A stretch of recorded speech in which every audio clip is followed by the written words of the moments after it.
balik lagi di channel ya Bapak Iwan. Halo Pak Iwan. Ya, halo. Sehat? Iya. Jadi gini Pak, aku mau nanya-nanya nih sedikit nih. Kemarin tuh banyak nih berita-berita yang heboh di media tentang negara-negara di dunia ini yang mulai memasuki masa resesi ekonomi Pak. Gimana nih Pak menurut Pak Iwan? Ya saya kira memang begitu ya, Jerman, Malaysia, kemudian Amerika, Jepang, Korea Selatan, Hong Kong, Singapura sekarang sudah mendeklar mereka mengalami krisis resesi ekonomi lah istilah mereka itu. Iya. Ya. Oke Pak Iwan. Jadi resesi ekonomi itu sendiri apa sih Pak? Mungkin banyak nih kita yang nggak tahu apa sih resesi ekonomi. Ya. Mungkin Pak Iwan bisa jelaskan. Resesi ekonomi itu sederhananya begini, ketika indikator-indikator pertumbuhan itu mengalami perlambatan yang signifikan ya. Biasanya itu 2 trimester, 2 kuartal itu minus terus berturut-turut, itu negara dinyatakan dalam kondisi resesi. Nanti ditambah lagi misalnya pengangguran yang meningkat, daya beli turun, produksinya turun, harga-harga naik, atau bahkan mungkin juga harga-harga turun ya, PHK di mana-mana. Itulah yang sebenarnya indikator-indikator terjadinya resesi ekonomi gitu. Berarti apakah resesi ini bisa menular Pak ke negara-negara lain Pak? Tentu, karena di kondisi sekarang itu tidak ada negara yang hidup sendirian. Antara satu dengan yang lain terikat apa yang disebut dengan supply chain. Kalau kita nggak sebagai pembeli ya sebagai penjual.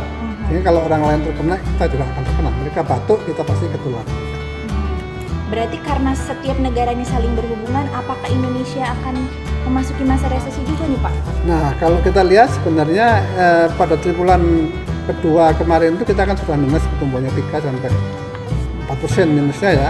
Yang kemungkinan besar triwulan 3 ini juga akan minus karena belum ada tanda-tanda yang meyakinkan bahwa ekonomi kita ini akan baik, pengangguran masih menjadi persoalan, PHK di mana-mana, daya beli meningkat, orang pun tidak bisa keluar rumah, kena PSBB di mana-mana. Saya kira kita tunggu waktu karena sudah di pintu gerbang ke sana itu.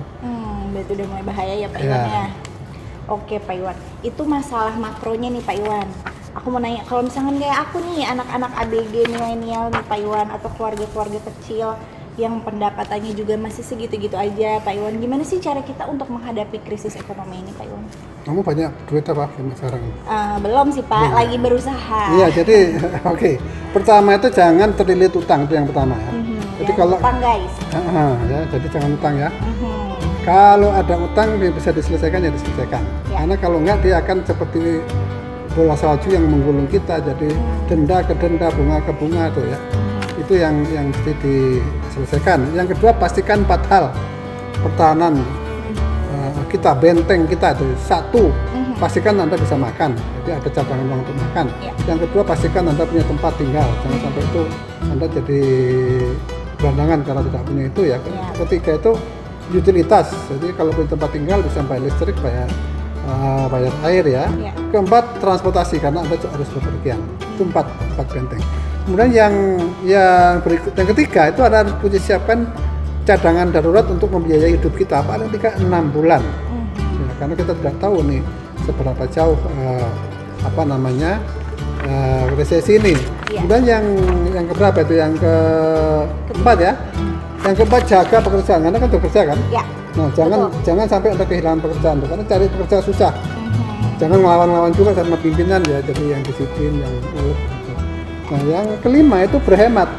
Coba dievaluasi lagi budget pembelanjaan kita selama sebulan. Itu apa yang bisa dipotong, itu mana ya.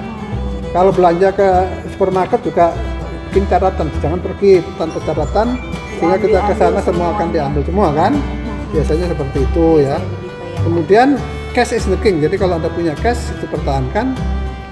Kalau resesinya panjang Anda bisa bertahan, tapi kalau sudah cepat recovery, Anda adalah orang pertama yang siap untuk berinvestasi karena cash di tangan Anda.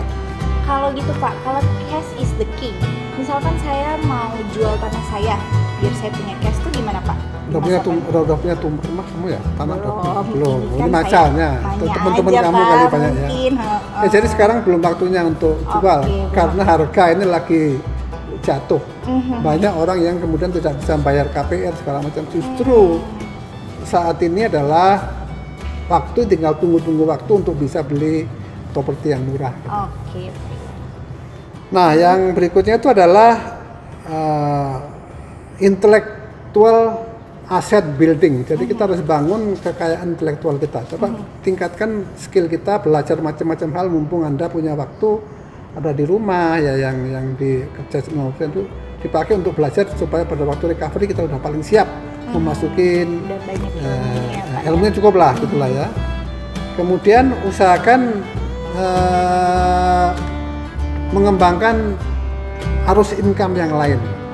Jadi coba bisnis apa segala online kayak offline kayak apa saja yang bisa menambah income kita supaya tidak tergantung dari satu sumber saja.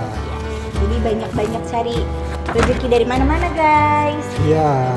Dan yang terakhir itu adalah kesampingkan dulu kebutuhan jangka pendek yang mau ngecat pagar kayak mau benerin dapur kayak bikin apa gitu ya, beli mobil segala macam itu ditunda dulu, tunggu sampai kita betul-betul aman. Jadi cash Anda itu udah siap untuk hal-hal yang lain. Oke, Pak. Nih, contohnya nih Pak, kayak saya nih Pak, masih kerja, duit saya juga masih segitu ya Pak ya, tergantung dengan gaji perusahaan. Gimana sih cara kita untuk berinvestasi Pak? Kalau misalkan saya nih mau investasi ke emas, menurut Pak Iwan gimana nih? Emas ya, ini memang banyak yang bertanya kemarin gimana kita, kan teman-teman ini banyak juga yang mungkin punya simpanan ya. Emas itu sifatnya long term ya, jadi investment yang stable, yang aman gitu kan.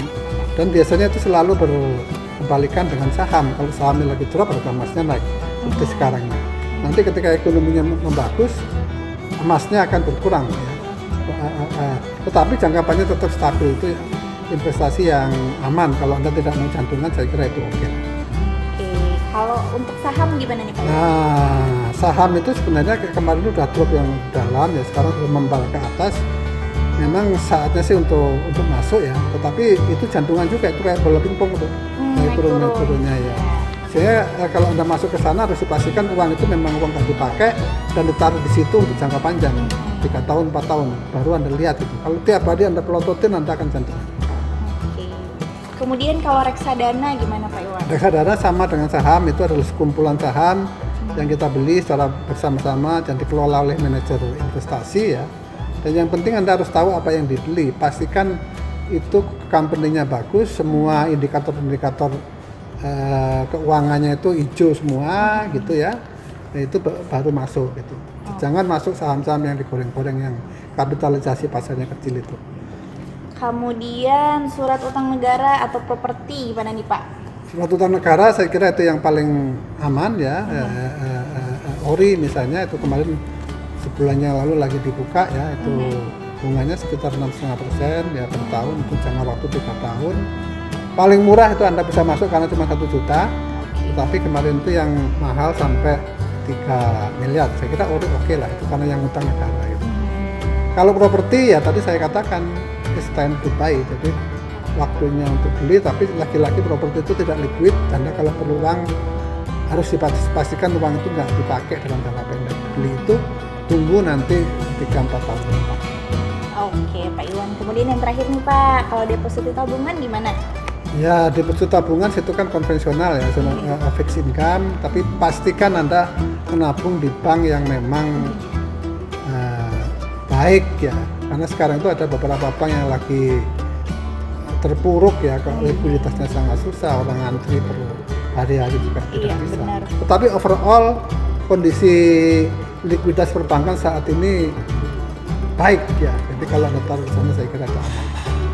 Oke guys, cukup sekian untuk hari ini. Mungkin Pak Iwan ada pesan-pesan untuk permisa di rumah, ya saya kira ya sudahlah, kalau memang punya uang tolong itu dikelola dengan baik, walaupun sedikit, jangan diambur-amburkan ya.